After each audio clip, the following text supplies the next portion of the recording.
Welcome. If you're here to learn how to find your Stories activity on the Facebook app for PC after the latest update, you're in the right place. With Facebook's frequent changes, it can be tricky to keep up. But I'll guide you through each step, making it simple and easy to follow. Let's get started.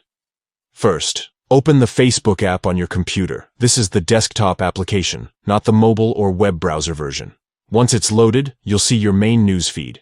Now, look to the very top right corner of the Facebook window. You'll see your profile photo there. Click on your profile photo to open the main account menu. This will show several options related to your profile and settings. In the menu that appears, find and click on Settings and Privacy. This option gives you access to everything you need to manage your account activity and privacy settings. Inside Settings and Privacy, locate and select Activity Log. The Activity Log is where Facebook tracks all your interactions, posts, likes, comments, and importantly, your stories. Clicking here will open a detailed list of your activity on the platform. Now, in the left-hand side menu, look for Stories Activity. This section is dedicated to all the stories you've posted, watched, or interacted with on Facebook.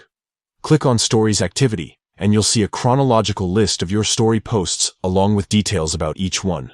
You can review which stories you've shared, their visibility settings, and even delete any you no longer want appearing in your activity. That's it. You've now accessed your Stories activity with just a few clicks. Whether you want to look back on memories, manage past posts, or clean up your activity, this section of the Facebook app puts everything at your fingertips. Don't forget to regularly check your Stories activity to keep your profile fresh and organized. If you found this walkthrough helpful, consider subscribing and exploring more tips to unlock the full potential of your favorite social media apps. Thanks for watching.